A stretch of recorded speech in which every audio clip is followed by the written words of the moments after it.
بسم اللہ الرحمن الرحیم۔ السلام علیکم ورحمۃ اللہ وبرکاتہ۔ دوستو، آج کی اس ویڈیو میں ہر نماز میں پڑھی جانے والی سورۃ الفاتحہ اردو ترجمے کے ساتھ پڑھنا سیکھیں گے۔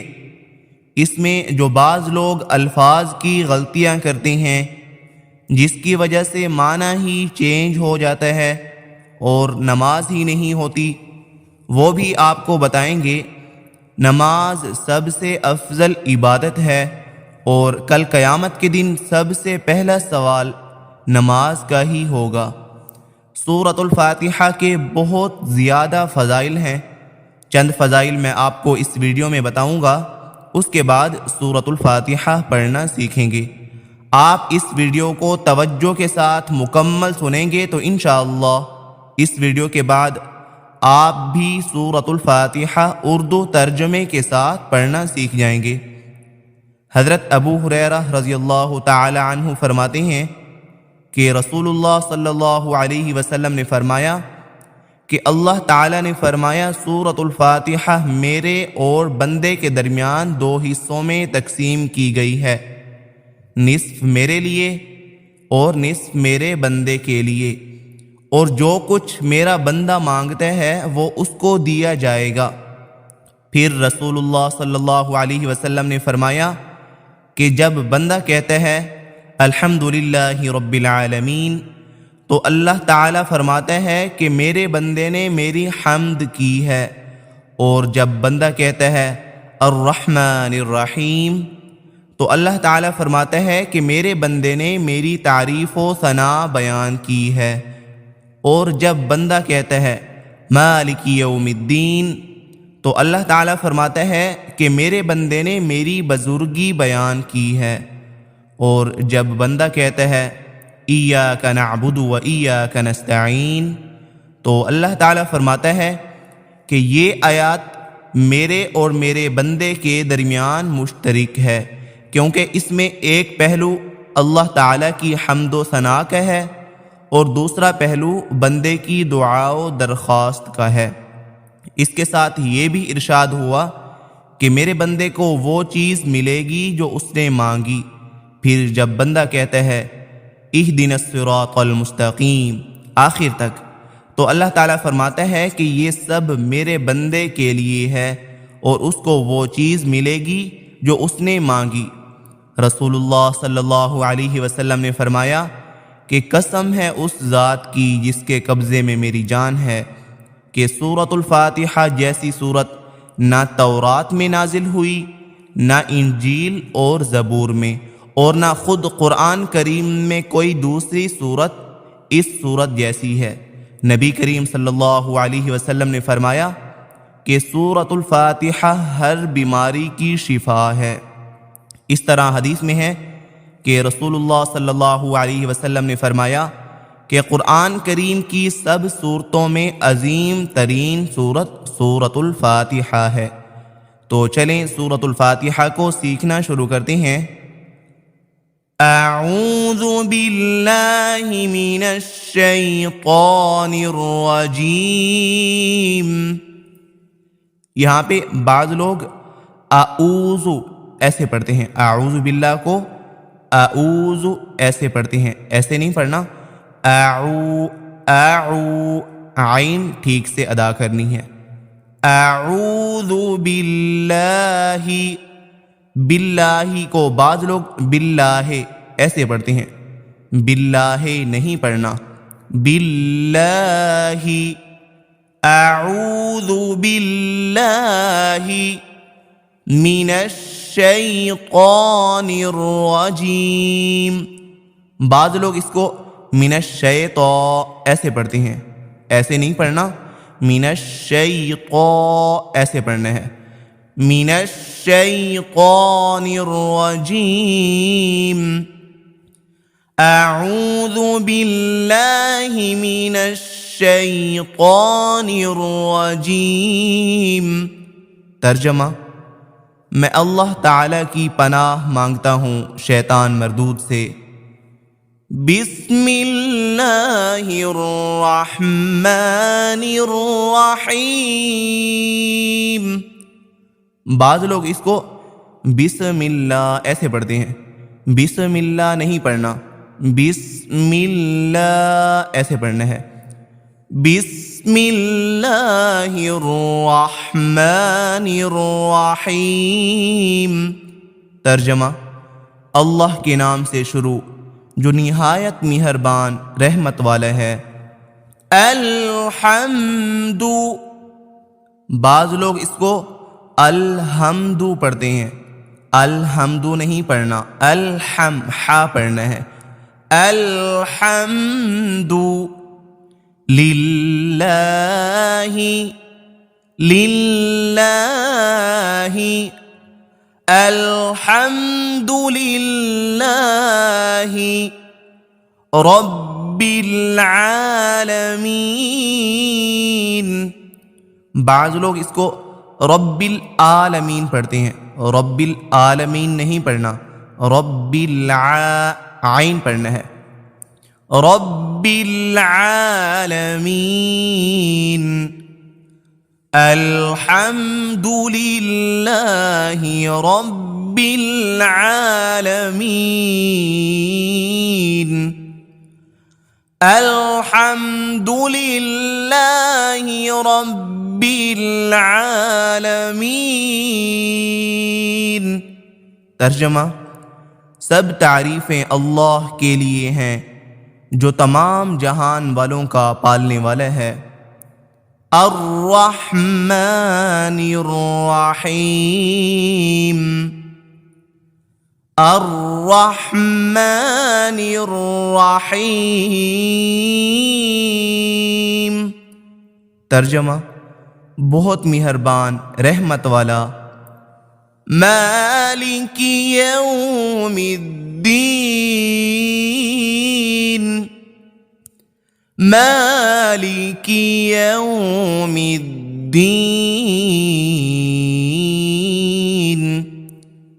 ترجمہ: جزا کے دن کا مالک۔ ایاک، بعض لوگ اس کو پڑھتے ہیں ایاک، ایاک نہیں پڑھنا، ایاک ایسے لمبا کر کے کھینچ کر پڑھنا ہے۔ ایاک نعبد، نعبد، ایاک نعبد وإياك، وإياك نستعين، نستعين، إياك نعبد وإياك نستعين، إياك نعبد وإياك نستعين۔ ترجمہ: ہم تیری ہی عبادت کرتے ہیں اور تجھ ہی سے مدد چاہتے ہیں۔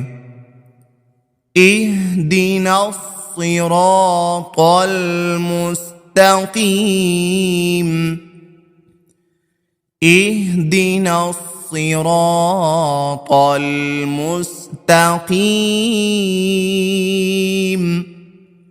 ترجمہ: ہمیں سیدھے راستے پر چلا۔ صراط الذین،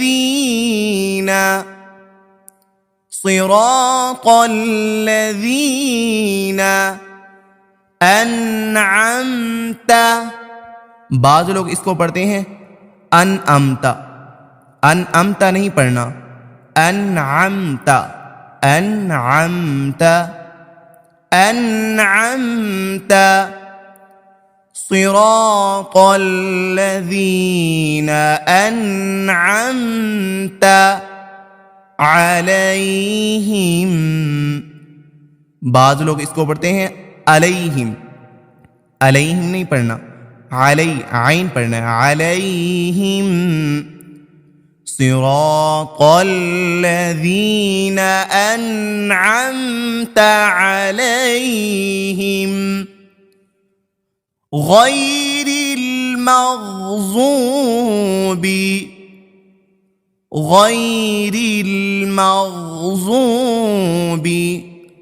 عليهم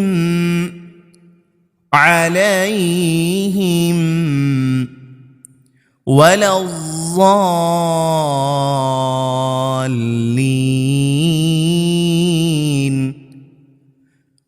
الضالين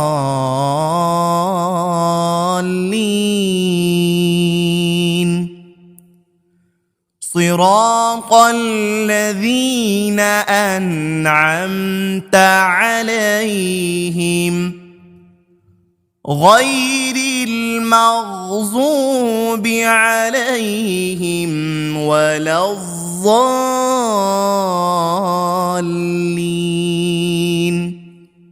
ترجمہ: ان لوگوں کا راستہ جن پر تو نے احسان کیا، نہ ان کا راستہ جن پر غضب ہوا اور نہ بہکے ہوئوں کا۔ یہ ہے سورۃ الفاتحہ۔ اس کو ہم نے ابھی لفظ بلفظ پڑھا ہے، اب اس کو مکمل ایک بار سورۃ الفاتحہ کو پڑھ لیتے ہیں۔ بسم اللہ الرحمن الرحیم، الحمد للہ رب العالمین، الرحمن الرحیم، مالک یوم الدین، ایاک نعبد و ایاک نستعین، اہدنا الصراط المستقیم، صراط الذین انعمت علیہم غیر المغضوب علیہم ولا الضالین۔ تو یہ تھی ہماری آج کی ویڈیو۔ آپ سے گزارش ہے کہ ہماری اس ویڈیو سے آپ کو کچھ سیکھنے کو ملا ہے یا کچھ فائدہ حاصل ہوا ہے تو ہماری حوصلہ افزائی کے لیے کومنٹ کریں، ویڈیو کو لائک کریں اور ویڈیو کو زیادہ سے زیادہ شیئر کریں۔ اگر کوئی ایک مسلمان بھی آپ کے شیئر سے کوئی غلطی صحیح کر لیتا ہے تو آپ کے لیے بھی صدقہ جاریہ ہے اور ہمارے لیے بھی صدقہ جاریہ ہوگا۔ جزاک اللہ۔ انسانوں کی پیدائش سے ہزاروں سال قبل کا زمانہ، جب آسمانوں میں خدا کے ایک مقرب اور چہیتے بندے کی شہرت عام تھی، فرشتوں کو درس دینے والا استاد جسے اللہ نے بلند مقام بخشا تھا، لیکن ایسا کیا ہوا کہ اس نے خدا سے بغاوت کر دی اور دربار الہی سے دھتکار دیا گیا۔ حضرت آدم علیہ السلام کی پیدائش سے قبل آسمانوں پر دو قسم کے مخلوق رہتی تھی، ایک نوری اور دوسری ناری۔ نوری مخلوق نور سے پیدا کیے گئے تھے جسے ملائکہ یا فرشتہ کہا جاتا ہے۔ یہ دن رات عبادت الہی میں مصروف رہا کرتے تھے اور ان کے یہاں نہ عورتیں ہوتی تھیں اور نہ ہی ان کی نسل چلتی تھی۔ دوسری مخلوق ناری یعنی جنات تھے جو آگ سے پیدا کیے گئے ہیں، ان کی عورتیں بھی ہوتی تھیں اور ان کی نسل بھی خوب پھیلتی تھی۔ خدا نے انہیں اپنی حمد و ستائش کرنے کے لیے بنایا تھا۔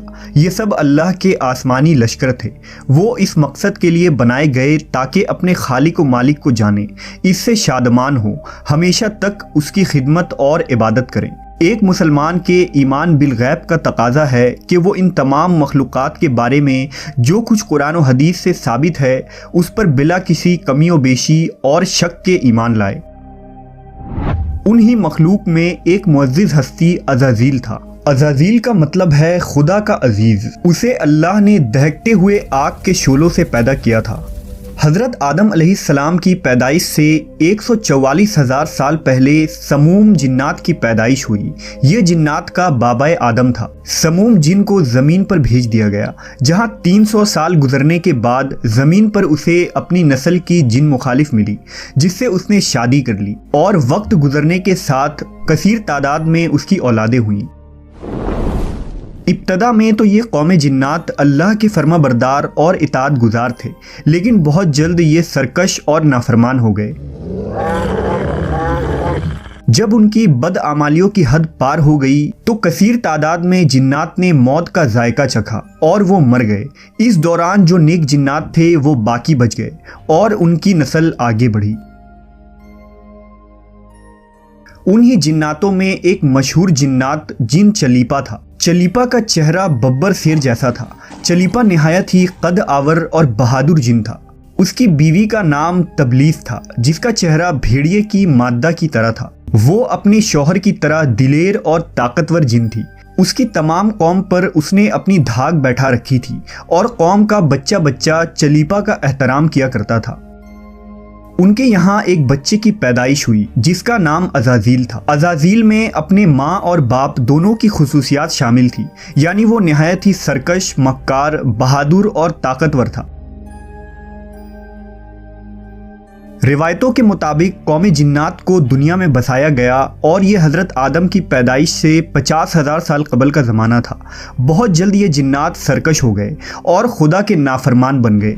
جب جھگڑے اور فساد سے زمین لرزا اٹھی تو آسمان سے فرشتوں کو حکم دیا گیا کہ جاؤ اور ان سرکش جنات کو مار پھینکو۔ لہٰذا اس کائنات میں پہلی خون ریز جنگ ہوئی۔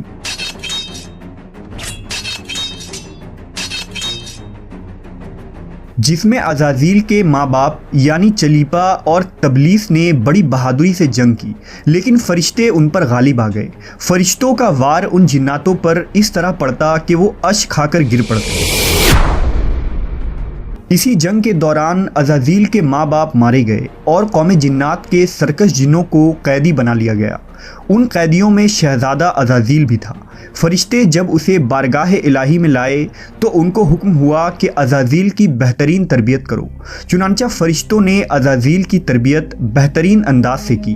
عبادت، ریاضت کے طریقے اور آداب سکھائے گئے۔ اس طرح وہ بہت جلد اللہ کا مقرب ترین بندہ بن گیا۔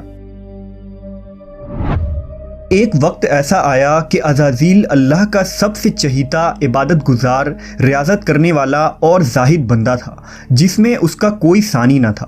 حکمت و دانشوری میں بھی اسے کمال حاصل تھا۔ عزازیل اپنی عبادت و ریاضت کی وجہ سے اس درجے تک پہنچ چکا تھا کہ اسے فرشتوں کا معلم مقرر کر دیا گیا اور آسمان والے اسے عابد کہہ کر پکارنے لگے۔ حضرت کعب بن احبار کا بیان ہے کہ عزازیل 40,000 برس تک جنت کا خزانچی تھا، 80,000 برس تک فرشتوں کا ساتھی رہا، 20,000 سال تک فرشتوں کو واز سناتا رہا۔ جس ممبر پر بیٹھ کر عزازیل فرشتوں کو درس دیا کرتا تھا، اسی ممبر کے نیچے حضرت جبرائیل، میکائیل، اسرافیل اور عزرائیل علیہ السلام بیٹھ کر اس کی درس و تدریس سنا کرتے تھے۔ لیکن اللہ کو بخوبی آگاہی تھی کہ یہ اصل میں لعین ہے اور ایک معین مدت کے بعد ذلیل ہوگا، اور اپنے انجام سے غافل اس عزازیل کا خاتمہ کفر کے حالت میں ہوگا۔ لہٰذا ایک روز عزازیل نے لوح محفوظ کو دیکھا کہ اس میں ایک عبارت تحریر کی گئی ہے جس کے الفاظ تھے کہ میں اللہ کی پناہ مانگتا ہوں شیطان مردود سے۔ اس عبارت کو پڑھتے ہی عزازیل غالباً 2000 سال تک روتا رہا اور بارگاہ الہی میں حاضر ہو کر دریافت کرنے لگا کہ اے رب العالمین، یہ شیطان رجیم کون ہوگا جس سے پناہ مانگی جائے گی؟ اللہ نے عرض کیا، ہمارا ایک ایسا بندہ جسے ہر نعمت سے سرفراز کیا جائے گا، مگر ایک حکم نہ ماننے کی وجہ سے وہ مردود ہو جائے گا۔ عزازیل نے خواہش کی کہ میں اس ملعون کو دیکھنا چاہتا ہوں، جس پر اللہ کی جانب سے عرض کیا گیا کہ تو جلد اسے دیکھے گا۔ عزازیل ہر لمحے اس سوچ میں غمگین رہتا کہ آخر وہ ملعون کون ہوگا جو خدا کا حکم ماننے سے انکار کرنے کی جرت کرے گا۔ اس خوف سے وہ مزید عبادت اور توبہ میں مصروف رہنے لگا، یہاں تک کہ ہزاروں سال بیت گئے۔ جب ایک روز عزازیل کو معلوم ہوا کہ اللہ تعالیٰ ایک نئی مخلوق پیدا فرما رہے ہیں جس کے لیے دنیا کے ہر کونے سے مٹی لائی گئی ہے، اللہ تبارک و تعالیٰ نے حضرت آدم کے پتلے کو اپنے دست قدرت سے پیدا فرمایا اور یہ بغیر روح کے 40 سال تک اسی حالت میں پڑا رہا۔ فرشتے جب اس کے پاس سے گزرتے تو گھبرا جاتے۔ ان میں سب سے زیادہ گھبرانے والا ابلیس تھا۔ یہ اس کے پاس سے گزرتا تو اسے مارتا، جس کی وجہ سے اس جسم سے ایسی آواز نکلتی جیسے کھنکھناتی مٹی کی ٹھیکری سے نکلتی ہے۔ اور پھر وہ دن بھی آ گیا جب رب العالمین نے فرشتوں سے فرمایا کہ میں زمین پر اپنا ایک نائب بنانے لگا ہوں، وہ زمین پر میرے احکام کو نافذ کروائے گا۔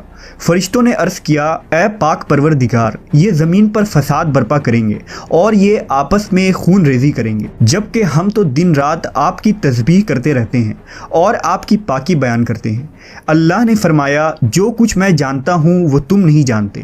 پھر اللہ نے حضرت آدم کو تمام چیزوں کے نام سکھا دیے اور انہیں فرشتوں کے سامنے پیش کرتے ہوئے فرمایا، اگر تم سچے ہو تو مجھے ان کے نام بتاؤ۔ انہوں نے کہا، تو پاک ہے، ہم تو اتنا ہی جانتے ہیں جتنا تو نے ہمیں بتایا ہے، بے شک تو بڑے علم و حکمت والا ہے۔ پھر اللہ نے فرمایا، اے آدم، ان چیزوں کے نام بتا دو۔ پھر حضرت آدم نے انہیں نام بتا دیے تو فرمایا، کیا میں نے تمہیں نہیں کہا تھا کہ میں آسمانوں اور زمین کی چھپی ہوئی چیزیں جانتا ہوں، اور جو تم ظاہر کرتے ہو اور جو تم چھپاتے ہو۔ پھر فرشتوں کو حکم دیا گیا کہ آدم کو سجدہ کرو، لہٰذا انہوں نے سجدہ کیا، مگر عزازیل نے سجدہ سے انکار کیا۔ اللہ نے فرمایا، تجھے سجدہ کرنے سے کس چیز نے منع کیا جبکہ میں نے تجھے حکم دیا؟ وہ کہنے لگا، میں اس سے بہتر ہوں کہ تو نے مجھے آگ سے بنایا اور اسے مٹی سے بنایا ہے۔ میں ایسا نہیں کہ اس انسان کو سجدہ کروں جسے تو نے سڑے ہوئے کھنکھناتے گارے سے پیدا کیا ہے۔ اللہ نے فرمایا، اب تو یہاں سے نکل جا، کیونکہ تو مردود ہو چکا ہے اور قیامت تک تجھ پر میری پھٹکار ہے۔ عزازیل نے کہا، اے میرے رب، مجھے روز محشر تک کی مہلت دے دے۔ فرمایا، جا، میں نے تجھے متعین وقت کے دن تک مہلت دے دی۔ اس نے کہا، مجھے تیری عزت کی قسم، میں ان سب کو یقیناً بہکاؤں گا، ان پر حملہ کروں گا، ان کے آگے سے بھی اور پیچھے سے بھی، اور ان کے دائیں جانب سے بھی اور بائیں جانب سے بھی، اور آپ ان میں سے اکثر کو شکر گزار نہیں پائیں گے۔ اللہ نے فرمایا، یہاں سے ذلیل و خوار ہو کر نکل جا، ان میں سے جو شخص تیرا کہنا مانے گا میں ان سب سے جہنم کو بھر دوں گا۔ اور یوں بارگاہ خداوندی سے دھتکارے جانے کے بعد عزازیل ابلیس بن گیا۔ اپنی غرور و تکبر اور رعونت کی بنا پر اس کی ہزاروں سال کی عبادت و ریاضت ضائع ہو گئی اور اسے عرش سے فرش پر پٹک دیا گیا۔ اسلام کے علاوہ دوسرے مذہبی کتابوں اور عقیدوں میں بھی ابلیس یا عزازیل کا ذکر ملتا ہے۔ یونانی کتابوں میں اسے اپولین اور کتاب مقدس میں لوسیفر یا سیٹن کہا گیا ہے۔ زمانہ قدیم سے ہی ایک منفرد مذہب اور گروہ اس شیطان یا لوسیفر کی پوجا کرتے آ رہے ہیں، جن کا ماننا یہ ہے کہ خدا سے لوسیفر کا بغاوت کرنا بالکل درست تھا۔ وہ عزازیل کو ایک عظیم قوت قرار دے کر خدا کی مخالف میں کھڑا کرتے ہیں اور شیطان کی عبادت کرتے ہیں۔ اس مذہب کے ماننے والوں کو سیٹنسٹ کہا جاتا ہے۔ روایتوں کے مطابق ابلیس کی موت کا وقت اسرافیل کے پہلے اور دوسرے سور پھونکنے کے درمیان کا وقت ہے، جب اسے دی گئی مہلت پوری ہو چکی ہوگی اور وہ ذلیل و خوار ہو جائے گا۔ قرآن مجید کے مطابق روز حشر خدا کے فیصلے کے بعد ابلیس اپنے پیروکاروں سے اعلان برات کرتے ہوئے کہے گا کہ تم اپنے گناہوں کے خود ذمہ دار ہو۔ نیز وہ کہے گا کہ خدا نے تمہیں سچا وعدہ دیا تھا اور میں نے جو وعدہ تمہیں دیا تھا میں اس کی مخالفت کرتا ہوں۔ مجھے تم پر کسی قسم کا کوئی تسلط حاصل نہیں تھا سوائے اس کے کہ میں نے تمہیں بلایا اور تم نے میری پکار پر لبیک کہا۔ پس مجھے ملامت نہ کرو، اپنے آپ کو ملامت کرو۔ اب میں تمہارا فریاد رس نہیں ہوں اور نہ تم میری فریاد رس ہو سکتے ہو۔ عزازیل کا حضرت آدم علیہ السلام کو سجدے سے انکار کا جذبہ حسد تھا، جس نے اسے مجبور کیا کہ میری جگہ آدم کو کیوں مل گئی۔ یہ اس کا جذبہ تکبر اور غرور تھا کہ میں سب سے اعلیٰ ہوں۔ یہ صرف اس ایک سجدے کے انکار کی بات نہیں تھی، بات اطاعت سے سرکشی کی تھی۔ ابلیس نے دل میں خود کو رب مان لیا تھا۔ اس شرک عظیم کے نتیجے میں ابلیس تا قیامت رسوا اور لعنتی ٹھہرا اور اولاد آدم کو بھٹکانے کے لیے آزاد قرار پایا۔